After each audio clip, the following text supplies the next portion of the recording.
যে হঠাৎ করে পাহাড়ি ঢলে আমাদের উত্তর পূর্বাঞ্চল বিশেষ করে সিলেট বিভাগ, কুমিল্লা বিভাগ এবং চট্টগ্রাম বিভাগের বিস্তীর্ণ অঞ্চল প্লাবিত হয়েছে।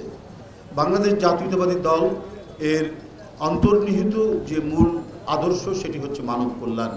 শহীদ রাষ্ট্রপতি জিয়াউর রহমান থেকে শুরু করে দেশনেত্রী বেগম খালেদা জিয়া এবং দেশনায়ক তারেক রহমান, তাদের রাজনীতির মূল মন্ত্র হচ্ছে দুর্গত মানুষ, উপদ্রুত মানুষ এবং যে কোনো সেটি প্রাকৃতিক হোক, রাজনৈতিক হোক, যে কোনো দুর্যোগে সাধারণ মানুষের পাশে থাকা, ভুক্তভোগী মানুষের পাশে থাকা।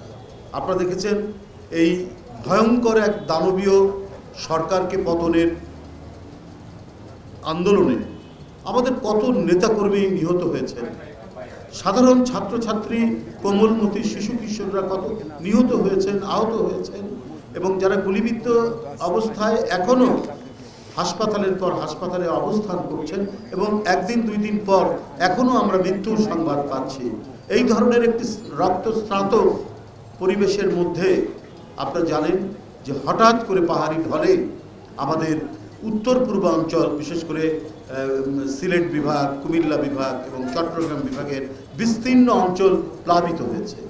এই বিস্তীর্ণ অঞ্চলে বহু মানুষ ভেসে গেছে, লক্ষ লক্ষ মানুষ তারা পানিবন্দী অবস্থায় রয়েছে এবং প্রায় 30 থেকে 35 লক্ষ মানুষ তারা এই বন্যার কবলে প্রত্যক্ষ এবং পরোক্ষভাবে ক্ষতিগ্রস্ত হয়েছে।